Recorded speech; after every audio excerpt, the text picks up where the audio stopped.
même l'entrepreneur que je vais aider, j'ai pas envie de lui promettre qu'il va gagner 30 000 euros de plus de chiffre d'affaires avec moi par mois. Par contre, je vais lui promettre que je suis à fond derrière lui pour que il retrouve une sérénité, qu'il retrouve le contrôle de sa vie et de son business et que il puisse kiffer les deux, mais que surtout il ait cet équilibre vie pro-perso. Alors, ce qui m'intrigue dans ton parcours, j'ai l'impression que, mais tu m'arrêtes si je me trompe, alors le podcast s'appelle Flow and Cash Flow. Donc, il y a les deux. Il y a du spirituel et du mindset et du cash flow, du business et du pratico-pratique. Ce que Totalement. j'entends dans ton parcours, c'est un volet assez spirituel, dans le sens, bah, peut-être tu peux nous en dire un peu plus justement sur ton état d'esprit, tes valeurs, qu'est-ce qui transpire de toi dans ta manière d'approcher tes clients et aussi bah, tous tes partenaires ou collaborateurs qui peuvent du coup venir graviter autour en ce moment ou dans les mois à venir. Tout à fait. Alors je suis pas croyante, je suis spirituelle, complètement rattachée, complètement ancrée. Euh, des fois, je peux partir dans tous les sens, mais bon. Oui, bah, tu sais, tous les aléas de la vie, un divorce, un machin, un truc, un licenciement, tout ce qui s'ensuit, ont fait qu'il y a un moment, j'ai eu besoin du développement personnel, comme je pense énormément d'entrepreneurs.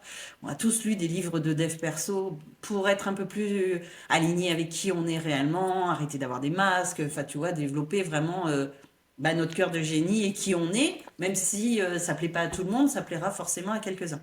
Donc ça, le dev perso, je l'avais pas mal développé.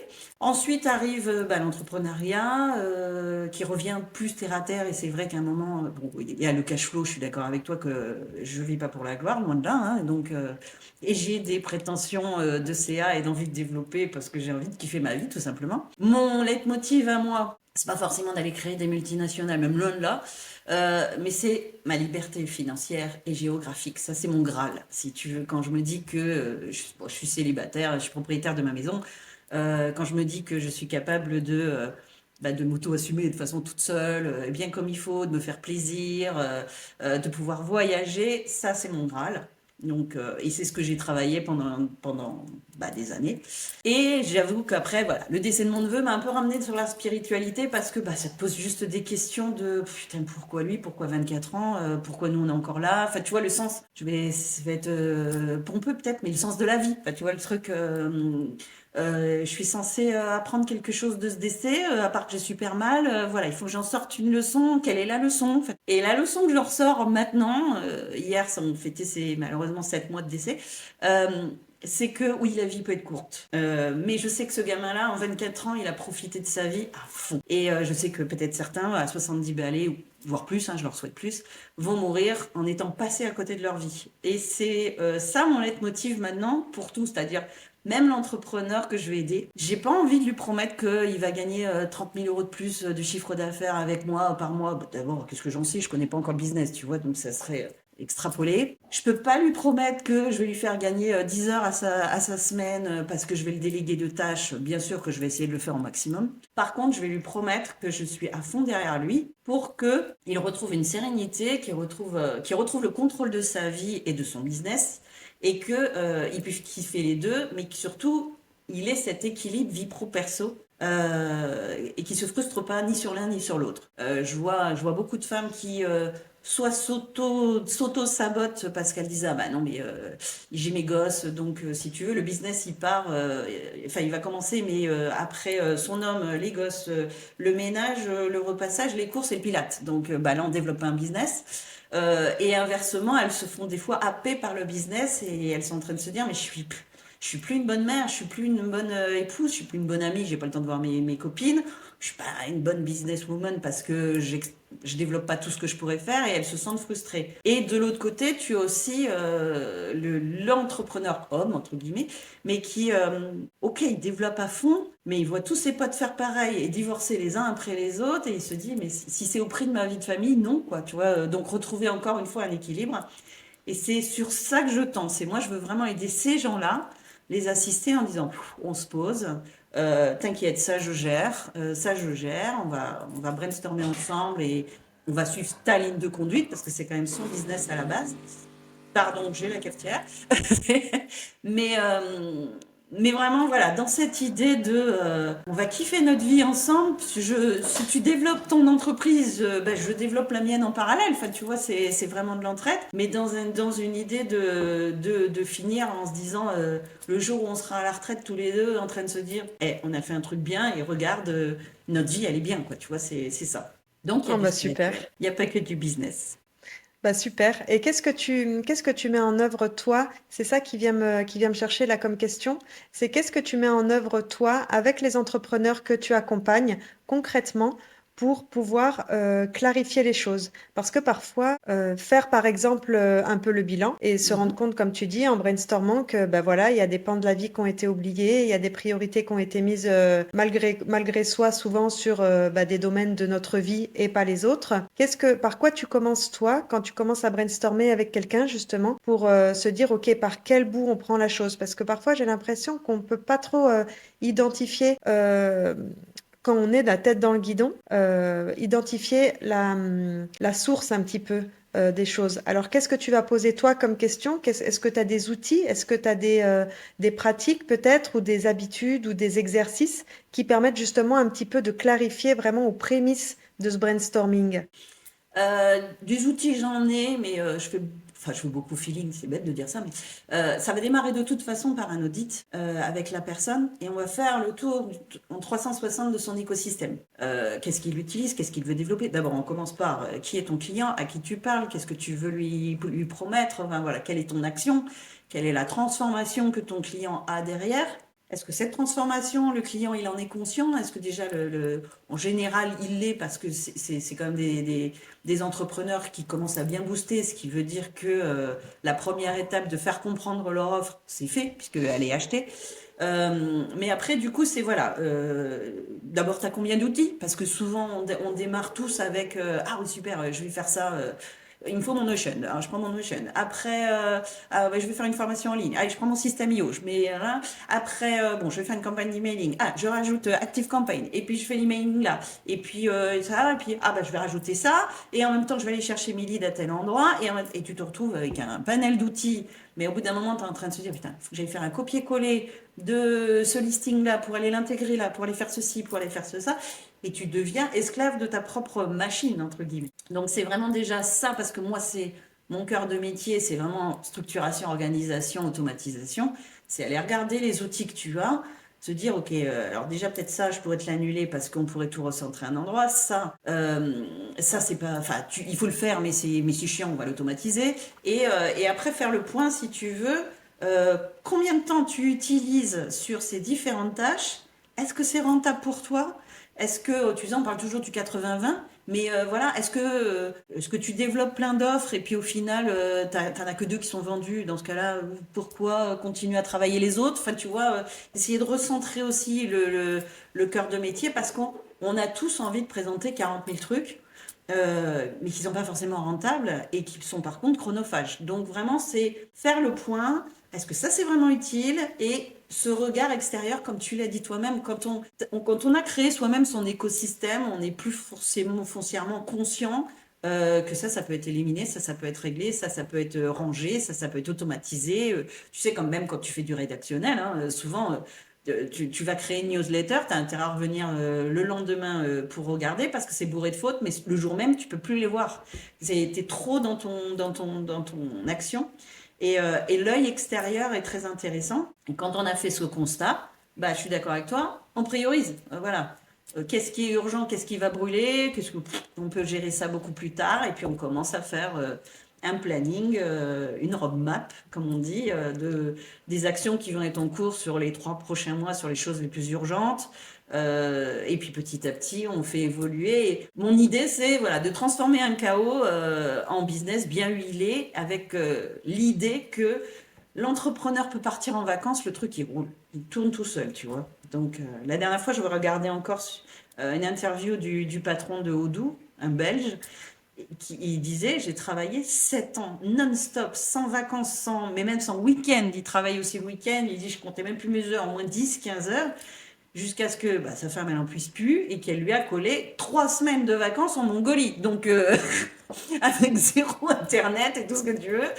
Donc, ben voilà, il a fait ces 3 semaines et il est revenu et il a remarqué que rien ne s'était écroulé et que sa société continuait à fonctionner. Donc aussi, quelquefois, si tu veux, c'est prendre du recul, souffler un grand coup, voir comment ça fonctionne et redevenir le pilote et être sur la tour de contrôle. Voilà, la tour de contrôle et plus sur le tarmac en train de regarder les avions voler. Ah, c'est intéressant. Qu'est-ce que j'ai remarqué, du coup, hop, je reprends.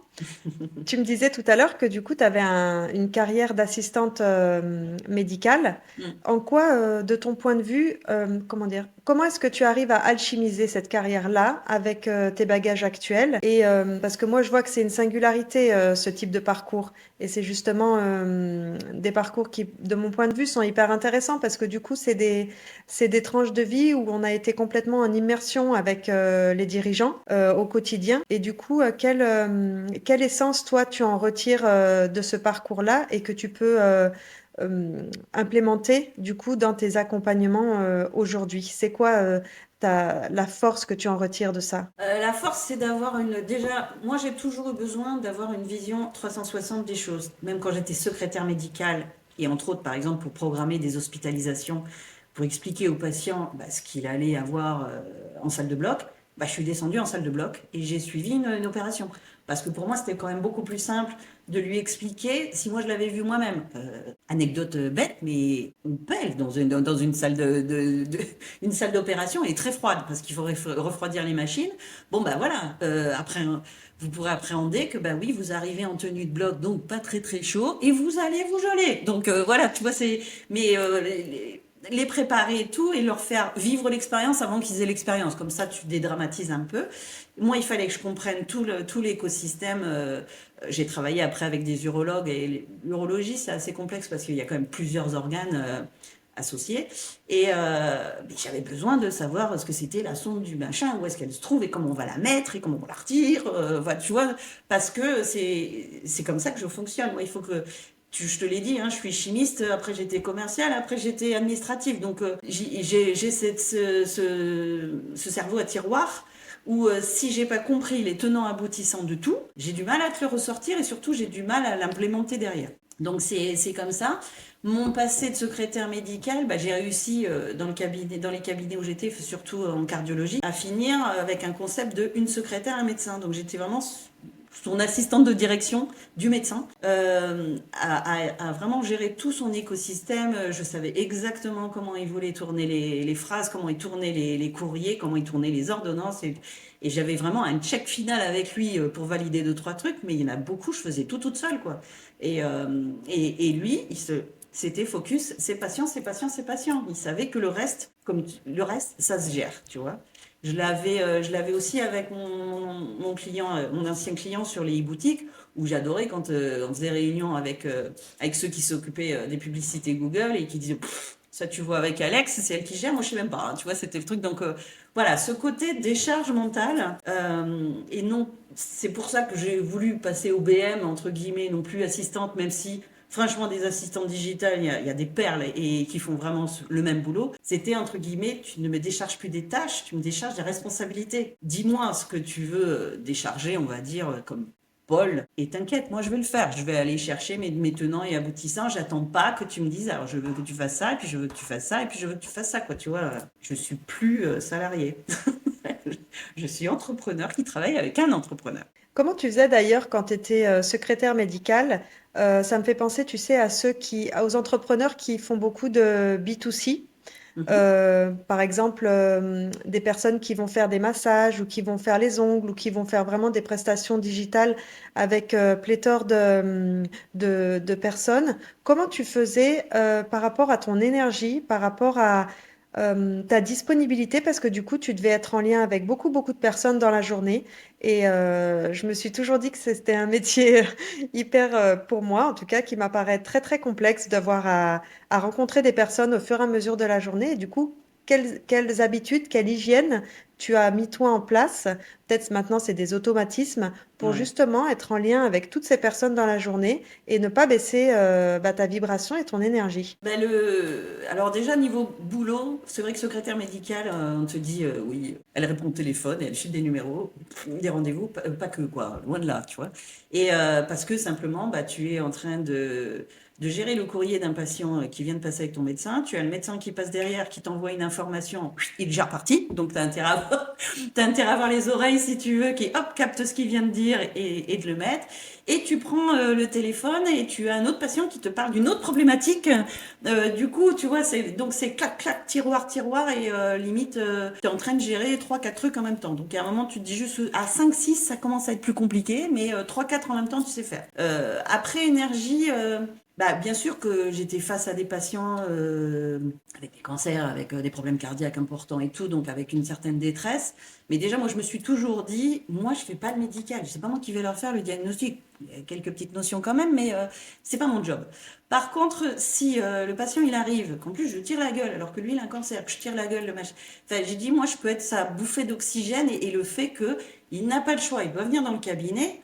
Autant qu'il passe un bon moment. Donc voilà, essayer d'être le plus rapide possible sur certains points et essayer d'avoir le sourire, la joie. Et quand ils repartent avec la banane, ben, j'ai fait mon job, tu vois, c'est le truc. Je ne vais pas le guérir, hein, mais j'ai participé à ce qu'ils passent une journée moins pourrie qu'ils n'auraient dû.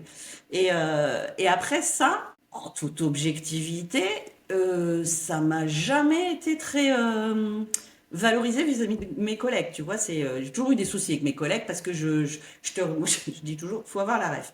Je te fais le remake de la pub Vache qui rit, c'est-à-dire je suis trop. Je parle trop à mes patients, je parle trop à mes médecins, je rigole trop, je bouge trop, je travaille trop vite, toujours trop. Tu vois, c'est le truc.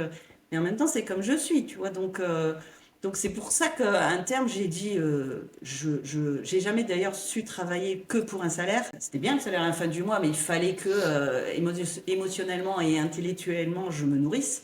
Et bon, quand j'ai vu un peu comment ça tournait, j'ai dit, mais moi, je bosse comme si c'était ma boîte. Dans le dernier cabinet, des fois, je revenais le samedi parce que je trouvais que ma compta était pas assez carrée. En même temps, dans ma tête, je me disais, bah, t'es bête, hein, le jour où ils vendent le cabinet, tu prends pas des parts. Hein, donc, du coup, c'est pour ça que je me suis dit, mais tu travailles comme si c'était ta propre boîte. Va créer ta propre boîte. Au moins, tu sauras pourquoi tu développes ça. Tu vois, donc c'est ouais, l'énergie de quand j'ai envie de faire les choses, j'ai envie de bien les faire. Et puis je m'éclate dans ce que je fais, quoi. Bah, du coup, ça me paraît hyper pertinent parce que tu sais, selon les entrepreneurs et selon les CEO, ils n'ont pas tous les mêmes personnalités et de mon expérience, on peut croiser ce que j'appelle des créatifs, c'est-à-dire des dirigeants qui vont avoir tout le temps 1000 idées à la seconde. Une priorité vient en bousculer une autre. Voilà, la to-do, elle change complètement. Et du coup, je comprends que c'est un parcours qui est cousu humain et sur mesure pour ce type de profil en fait, parce que du coup, Totalement. les changements de programme au quotidien, ben c'est facile pour toi et tu sais tout à fait faire avec ce genre de personnalité maintenant. C'est ça. Et en même temps, je travaille aussi mes propres erreurs parce que je serais comme eux, à partir un peu dans tous les sens. Tout m'intéresse, tu vois. Je sais que quand je suis rentrée dans le mentorat d'OBM, franchement, c'était pour essayer de valider quelque chose alors que je l'ai déjà à l'intérieur. Je le faisais déjà pour mes clients et entre guillemets, je le faisais pour mon médecin. Mais j'adhérais pas à tout d'ailleurs parce que voilà, leur concept c'était même si tu ne sais pas faire, tu dis que tu sais faire et t'inquiète, on va t'expliquer. Non, j'en reviens toujours au même. Tu sais, j'ai besoin de comprendre le 360 pour expliquer aux gens, parce que je peux pas t'expliquer quelque chose dont je suis pas convaincue. Mais après, si tu veux, c'était. Puis il faut que tu trouves une niche. Mais non, parce que moi j'aime travailler sur tout type de sujet. Enfin, tout m'intéresse. Tout type d'entrepreneur ne m'intéresse pas. C'est-à-dire que je suis d'accord avec toi que c'est les personnalités qui vont me faire matcher. Mais après, le business en lui-même, j'y connais rien à la permaculture. Mais si je dois bosser pour la permaculture, je vais me former. Tu vois, donc voilà, c'est vraiment la mentalité de la personne qui m'intéresse. Alors, est-ce que c'est une niche? J'en sais rien. Moi, j'aime bien un peu, voilà, les farfelus et en même temps les cash. Tu vois, donc, parce que tu l'as vu, je suis quand même assez punchy et je sais que ben, je peux en frustrer ou en perturber certains. Et c'est pas grave, enfin, pas faire la coach en te disant c'est ok, mais je sais que ma personnalité n'ira pas avec tout le monde et ça me va très bien. Mais par contre, là où j'ai trouvé après moi ma force, c'est ça, structuration, automatisation et tout. Donc j'ai dit, mais c'est ça ma niche, c'est juste que je ne vais pas tout faire pour un client parce que ma force, c'est plutôt à ce niveau-là. Donc, mais voilà. Et après, le multipotentialité fait que je sais que je peux partir dans tous les tours et je sais qu'il faut que je me recentre. Donc je peux aussi être le garde-fou d'un entrepreneur qui a plein d'idées, tu vois. Donc on va brainstormer, je vais tout noter, il n'y a pas de souci. Puis je vais dire, bon, maintenant on va commencer par une seule parce que bon, mais t'inquiète, j'ai tout noté, on va les garder dans les tuyaux, mais par où on part? Parce que je sais que mon ancien client, on partait sur une idée d'une formation ou d'une vente ou d'un truc, vas-y, hop, je l'ai plié, je faisais le tunnel de vente, le truc, et puis la semaine d'après, non, toute fois, on veut faire ça. Ok, donc vas-y, je refaisais le tunnel de vente, puis au bout d'un moment, je fais, peut-être arrêter de faire des tunnels de vente dans le vent, enfin, je dis, tu peux pas qu'on se focalise quand même sur un truc et qu'on voit si ça marche, et des fois, je lui disais, non, stop, on part sur une idée, on se la tient, donc, mais voilà, mais je sais aussi ce que c'est de partir un peu dans tous les sens. Bon, bah super. Bah écoute, ton parcours, je le trouve vraiment très très riche. Merci beaucoup pour tous ces partages. Merci. Pour te retrouver, donc c'est sur LinkedIn. Je mettrai ton lien dans les commentaires, enfin dans la description du podcast. Oui, sur Est-ce... Insta, ça viendra, mais c'est pas encore carré, loin de là. Ok. Est-ce que tu aurais un petit mot de la fin, d'optimisme à nous laisser avant de partir? Je te dis, hein, ma phrase en ce moment, c'est les cimetières sont pleins de gens riches. J'espère juste qu'ils soient pas passés à côté de leur vie. Donc, on a plein de trucs à faire. On est arrivé sur Terre pour apprendre et apprendre à n'importe quel âge. Euh, et, et, et pour les petits jeunes, parce que ça, c'est un peu un petit sujet que j'ai en ce moment, que je mets sur mes posts, je peux paraître la daronne du business. D'ailleurs, j'aime bien ce terme, parce que si tu veux, je vois les trucs où, tu sais, t'as des jeunes qui te font oui. Elle a 51 ans, elle doit cliquer sur le mulot, tu vois, c'est le truc. Alors que bon, je suis par exemple toujours en train de faire je finis une formation de certifiante sur l'automatisation, donc je suis toujours en train d'essayer de me reformer et tout et de rester à la page. Et j'ai ce truc où je disais à une fille la dernière fois, je lui fais ouais, t'as les jeunes qui te regardent un peu tu sais, de loin en disant bah, on n'a pas la même génération, on n'a pas les mêmes attentes et tout. J'ai dit mais en attendant, ces mêmes gars ou ces mêmes nanas, dès qu'ils ont un problème, ils appellent qui? Leur mère. Donc, donc, tu vois, donc je peux être leur daronne du business parce que moi j'adore l'intergénérationnel. On a tous à apprendre de chacun d'ailleurs. Et voilà. Et on a le monde d'entrepreneur. Il est au moins cet avantage, c'est que l'état d'esprit n'est pas du tout le même et que d'entrepreneur il y a à entreprendre et au moins ils y vont quoi. Donc c'est ça le positif, c'est que on a tout notre avenir devant nous. Ok, super. Bah merci beaucoup, Alexia. Merci à toi. Si tu as aimé cet épisode, tu peux laisser 5 étoiles sur Apple Podcast ou Spotify. Et bien sûr, partage-le à quelqu'un qui pourrait en avoir besoin. Tu peux me taguer et laisser un commentaire. J'adore avoir ton feedback. Ça m'aide à grandir et à proposer des épisodes qui te ressemblent. Belle journée!